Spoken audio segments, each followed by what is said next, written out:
Hello and welcome to Restoring Our American Republic. I'm Chuck Benoit with The Nature of Things, where we are realigning God, government, and natural law so that we might restore our American Republic. It may be an interesting factor or possibly on a subtle warning, but the Bible talks about who ends up in eternal damnation. In Revelation 21:8, it makes a very specific list of those thrown into the lake of fire, which is the second death. We call that hell. And the first group listed are not murderers or rapists or effeminate, it's cowards. It reads, but the cowardly, unbelieving, the abominable, murderers, sexual, immoral, sorcerers, idolaters, and all liars shall have their part in the lake which burns with fire and brimstone. In our day and age, the idea of boldness versus cowardice seems to be elevating. Of course, Charlie Kirk and other conservative voices have had to deal with threats on their lives regularly. And I myself can feel this tug on my boldness and wondering what difference I could make by stepping out into the light with my personal God-centered political beliefs. But the scriptures tell us we must. And even though I find myself in political spheres where everyone talks like they're Christians, few act like they even know the God of the Christians or the God of the Bible. So how does that separate us from the political left enough to make a difference? So with that, I'd like to welcome Mr. Levine, Mike Levine. Welcome to our broadcast this morning. Thanks, Chuck. Chuck, you're making me feel self-conscious. Maybe I should be bolder. Yeah, well, Wouldn't that be I a hoot? guess possibly all of us could be, but the clear implications of what I'm trying to say is those of us who haven't been might think about being a little more bold, and those of us who are bold need to make sure we don't consider stepping back a bit. Threats on people's lives is one thing. Uh, uh, the left jumping in the face of people, ICE being shot at, uh, and, uh, and docks and everything else. There's just a lot of really, really not just mean, but um, life-threatening things going on out there. Let's use the word murderous, barbaric, inhumane. Those are good descriptors, I think, for the behavior that you're discussing. Yeah, and it all seems to be on the left, and what the left seems to love doing is uh, accusing the right for the very things that they themselves do. Um, and it doesn't really seem like we have a very strong, other than President Trump, we don't seem to have a very strong Republican organization really willing to push back in a tangible way against the left and their murderous dealings. Yeah, Chuck. There's a lot to that. You can't, um, you can't change the dynamic that these people have a lot of power, right? And I'm talking, when we're talking about Republicans, Chuck, Yeah. right? And then of course you have the Democrats and the administrative state, right? So the um, the Christian nationalists like us, um, we in fact are carrying a very, very heavy burden on our shoulders. And most people, Chuck, in our culture just has not prepared us to be the strong, independent people that we must be in order to effectively run this republic as a bottom-up system. So it's a cultural shift, right? So you and I have discussed since the execution of Charlie Kirk that a big part of the reason that Charlie Kirk was able to do the things that he did was because he took those 31 courses at Hillsdale College. So for me going forward, Chuck, I'm going to find ways to promote Hillsdale College, be like Charlie, take the Charlie Kirk degree, which would be the 31 courses he took at Hillsdale. Without those courses, Charlie Kirk would not be the man he was when they extricated him from us. So I encourage, particularly young people, because they have such a long runway. But when we do that, we're going to create a much bolder posterity, future generations, because that's what we have to do. So today, hopefully, Chuck, we will discuss other things that we can do as grassroots organizations to become more competitive, that's what it is. We have to compete with these people. And, and again, the classic showdown is actually in the Republican primaries, Chuck. Yeah, but and before we get too far off the education thing, I really do feel like we at least need to connect this dot that's out there. Most people would, I think, very easily see that. And that is that Charlie was self-educated. He basically took it upon himself to learn about the things that were important enough to him in his quest to make a difference in our society. And there are many young people out there that unfortunately have actually gone through college and have basically ended up with almost no education in regard to what is important to society and to American society in particular.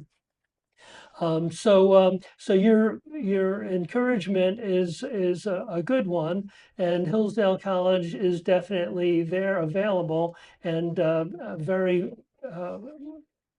accessible financially as well.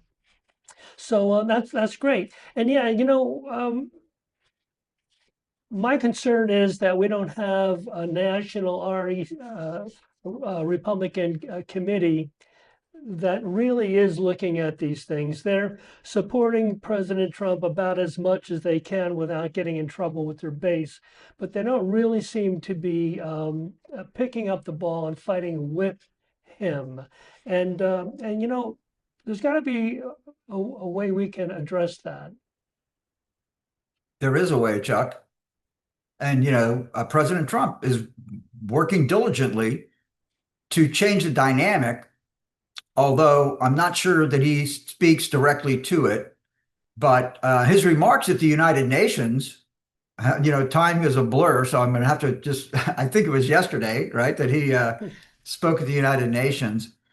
And he was very clear, as he always is, when he's speaking with an international delegation of leaders, that every country should be focused on the things that are good for their country. We're make America first. Well, Saudi Arabia ought to make Saudi Arabia first, which they do probably, by the way. I think they're probably one of the countries in the world that actually does that in their own way, which may not be acceptable to us, but that's the culture of Saudi Arabia. And that's what President Trump is saying. But let me answer the question for you directly, Chuck. This is the problem we have. The problem we have, Chuck, is ego. That's what the problem is. And what I mean by that is that we teach our kids from the very beginning that, doing manual labor is a subordinate to white collar work or even blue collar work, right? So the point is that as people rise through the political ladder, like, for example, when I was chairman of the party in 2012, between 2012 and 2016, the biggest thing that people told me when I said, hey, why don't you join the Republican Executive Committee? They said, oh, you guys focus on local issues, and I'm not really interested in local issues. I'm interested in the national issues, right? And the point is that the local issues are the most important issues. So our legislators in Washington, D.C., they want to self-elevate and self-aggrandize by, oh, I'm a United States congressman, I'm a United States senator. Therefore, I should be thinking of things that are on the global order, not on my district. Yeah. And that leaves the concerns of people in the district abandoned because of our ego. We want to be globally impactful. So it just feels really good to even a corporation, right? A long time ago, actually, when the markets crashed in 2008, Chuck, the corporation like General Electric went on the record and they said, we headquarter in Chicago, but we're not an American corporation. We're a global corporation. Now, that was pre-Trump, right?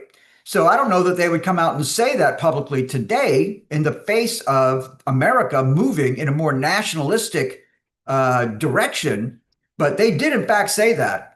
And they're not the only ones who see that. So for example, you can take Google, Apple, Amazon, pick one of you could easily say Fortune 500, but the top companies, they perceive themselves as global companies. And I would suggest to you that if America wasn't such a huge market, they would completely, as they did under previous administrations before Trump or any administration other than Trump, they totally ignored these corporations, totally ignored the well-being of the American people because they're not interested in that.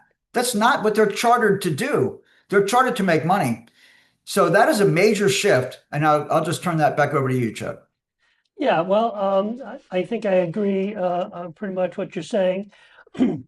That really, those of us in the local communities are a bit abandoned.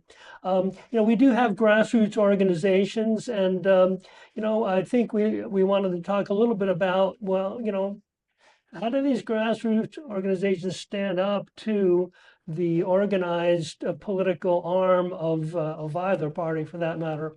And we have, in fact, we have the Republican Liberty Caucus. We have the Florida Republican Assembly, a little closer to home.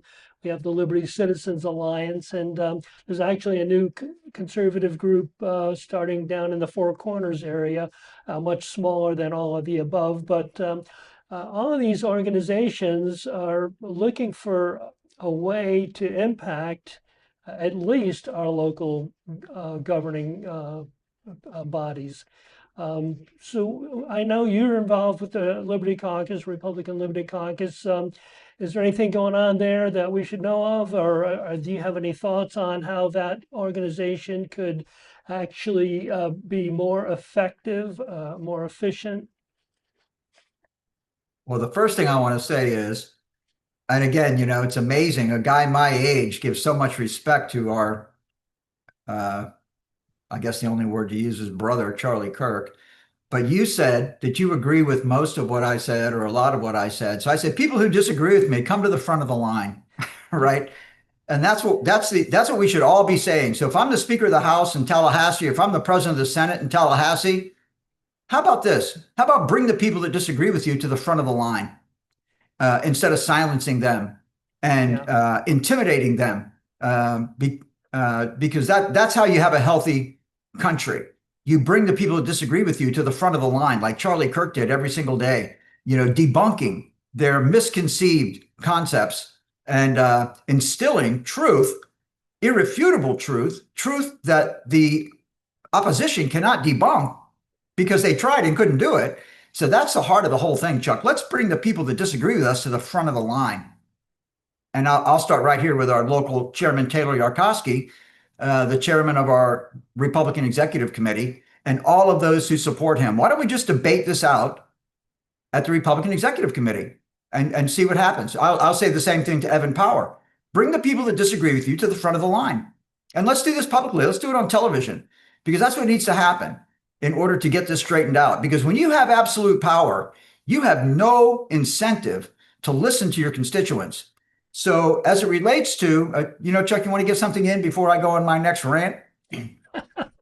Yeah, well, I will, because what you're saying is very, very true. What's happened here in the RPOF is rules that have that continually push the conservative the right wing of the Republican Party off to the sides. And when you have an REC, a local REC that refuses to let people discuss what is on their minds and hearts, they begin to use not just the rules, but they use law to shut people up. And really, the only difference between that and what happened to Charlie Kirk, is the bullet. Totally true, Chuck. And by the way, Chuck, I want to make another point.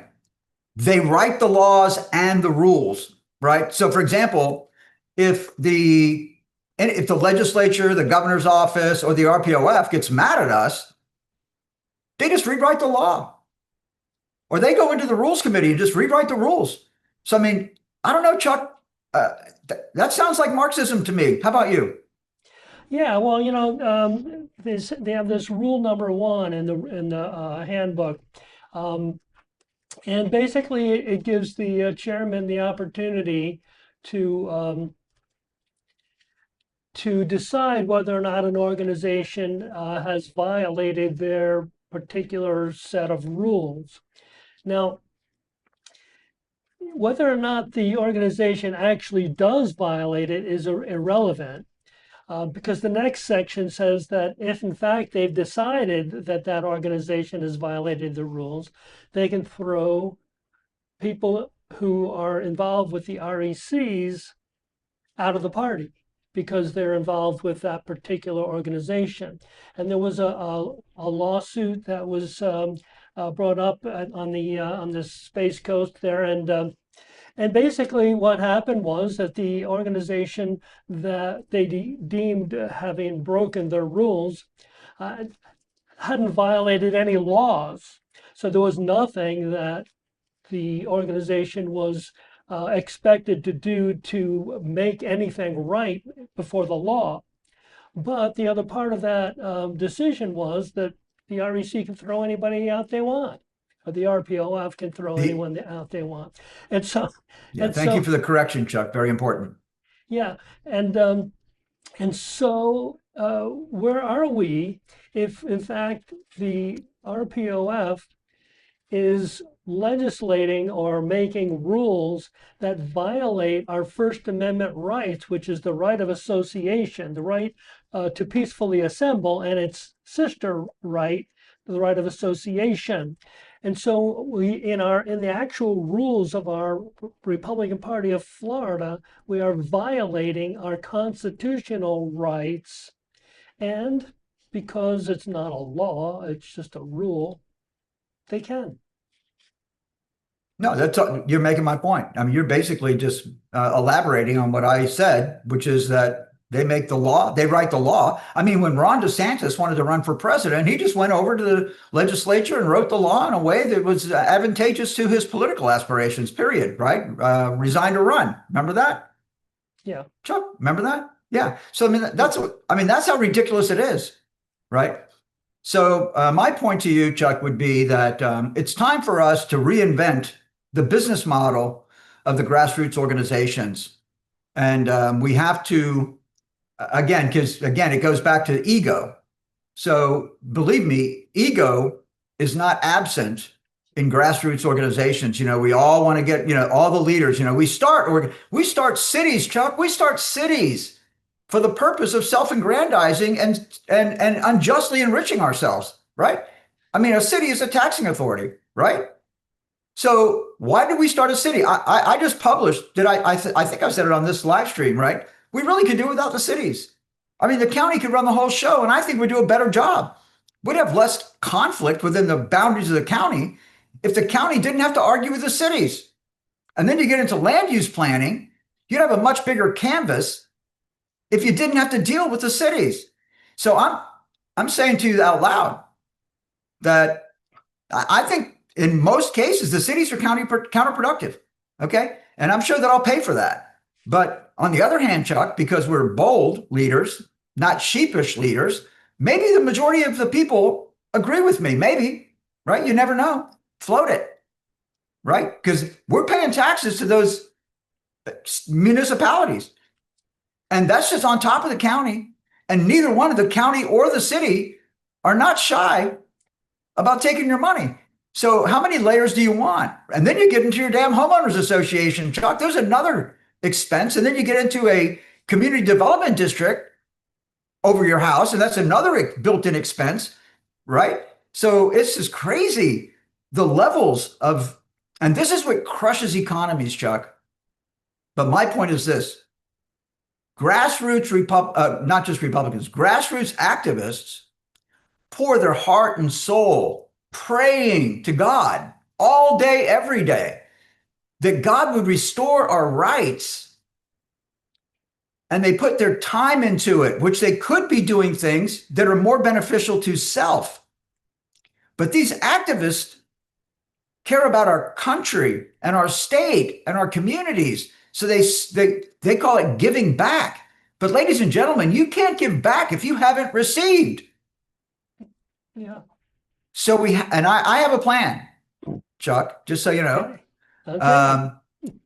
to empower these grassroots activists to the point that if we can build this out across the state, which should catch on like wildfire, when activists actually get paid to go out and do the things that they're passionate about in the first place, like advocating for issues, which are actually legislative initiatives, which goes back to what you and I have been working on over the last couple of years, a platform for the Republican Executive Committee, legislative priorities for every legislative session coming out of the Republican Executive Committee, which the Republican Party of Florida legislature hates. Well, why would they hate it, Chuck? If they want to serve their constituents, we're delivering to them drafted and wordsmithed resolutions that are codified by 2/3 of our members, ready for bill drafting. And they push back against that as they struggle to come up with the bills that they want to file, into the debate in the legislature every year. So I'm a state legislator. I'm allowed 7 bills. And, I got, the community college wanted some money and the behavioral center wanted some money. So there's 2, but I got 5 more bills that I need. So I'm scrambling around to fill my quota of 7 bills. But the activists are ponying up resolutions that are ready for bill drafting. I mean, how much easier do you want to make it how much easier does the legislator want us to make it for him or her? Right? Here it is. Yeah. Right? Just run with it. Yeah. Chuck? The question is, does the bill benefit the electorate, or does it benefit special interests? Because they don't really get any kickback from the electors other than possibly their vote.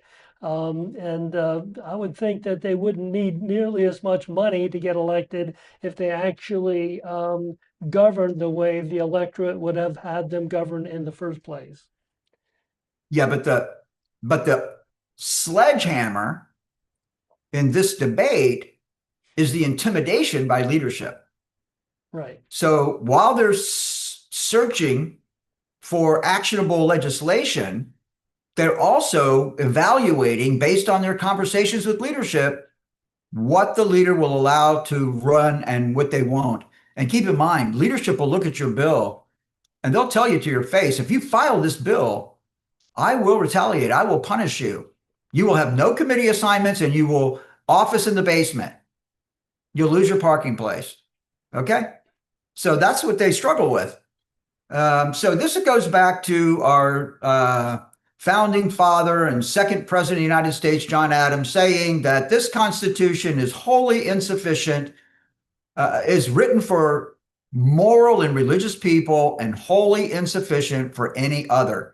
So I'm saying to you that any government agency, any government body that does not fully embrace the idea that the legislation that they file, the rules that they make should be serving the interest of the flesh and blood, not corporate, but flesh and blood citizens who live in their jurisdiction, Chuck. Otherwise, it's immoral. So we do have a couple of pretty strong grassroots organizations in the Republican Liberty Caucus and the Florida Republican Assembly. You mentioned that there was, you had an idea of how possibly you could get these organizations to better funded by and able to pay for people who are working with them. Does that have anything to do with finding people who would actually donate to the organizations? Yes. So, my thought is, because I have to vet my idea out for compliance. But when you get into a political committee, political committees pay people to raise money for them all the time, in my understanding. So my point to you would be, why wouldn't we compensate our members for bringing donations to the party or to the organization? So my point would be, like, for example, I'll speak about the Republican Liberty Caucus because I'm directly involved with that real time. I floated by a subset of the executive committee of the Republican Liberty Caucus over the last couple of days, and they all agree with me so far that we are an issues-based organization. So we write resolutions, we write proposed legislation, and then we weigh in on legislation for or against, and then we give the legislature an actual scorecard where each senator and each representative are rated by the Republican Liberty Caucus as to their alignment with our free market, individual rights, free market ideas. So we issue a scorecard. So that's about issues, okay? Not about people necessarily. So basically, in long story short, I'm advocating that we create marketing pieces on issues, and then we put that into the form of a palm card that every politician carries, and we give it to our members. And our members can go out into the community and say, hey, I'm a member of the Republican Liberty Caucus of Florida, and this is an issue that we're either advocating for or against. And if you'd like to see us successful in implementing this issue, then you should donate. And then when our members are able to successfully obtain donations from the community, then they would get a portion of the donation, which means that being a member of the Republican Liberty Caucus could possibly be a full-time job for people, right? For especially retirees and high school kids, right? Right. Chuck?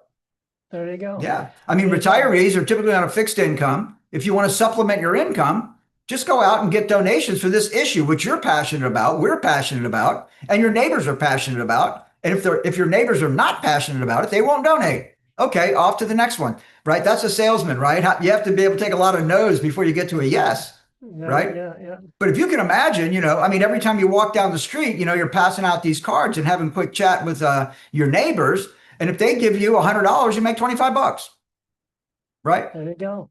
And if you can do that 4 times today, you made $100 today, just by doing what you would do anyway, right?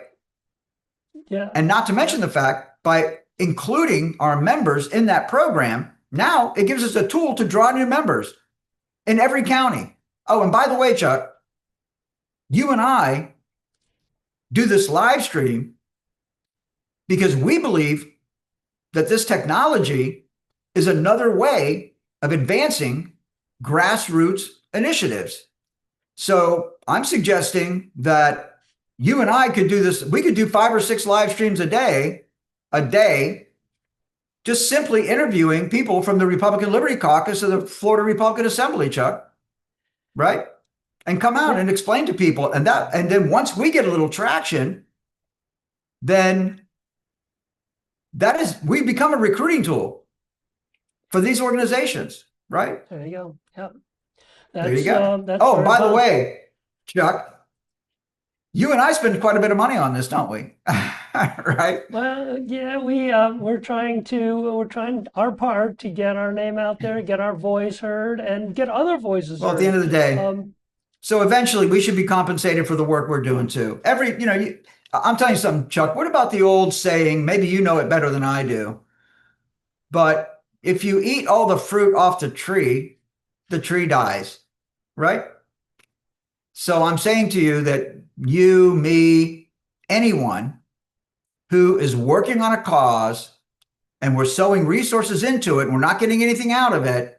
And this is what they rely on, Chuck, by the way. The establishment literally tells us to our face that, when Donald Trump's gone, the MAGA movement will be dead and we're going right back. They'll tell us to your face, if you can believe it, ladies and gentlemen. They say it to your face that after Trump's gone, the MAGA movement will be dead and we're going to go right back to building the deep state and reimposing USAID and funding NGOs who want to provide gender transforming drugs to our children. We're going to go back to that evil, demonic behavior that we were doing before Trump and his MAGA movement killed it. So that's where we're at, Chuck. Yes, that We is, can't and continue to frankly, sow into it if we don't get anything out of it. there you go. And quite frankly, we are out of time. It's hard to believe, but No true. way. Yeah, way. Well, it's the way it goes. We should have Any prepared more, Chuck. Final remark, real quick. God bless the United States of America and the great state of Florida. Thank you for all your work, Chuck. I really appreciate your partnership. There you go. Well, and we as well thank you all for tuning in to our twice weekly live stream. Again, please follow us on Facebook at Restoring Our American Republic, or check us out on YouTube at Restoring Our American Republic -ROAR. Like and share our program, please, please, please. And remember, if you're unwilling to govern yourself, you will be governed by tyrants. God bless you. God bless Donald J. Trump, and God bless America.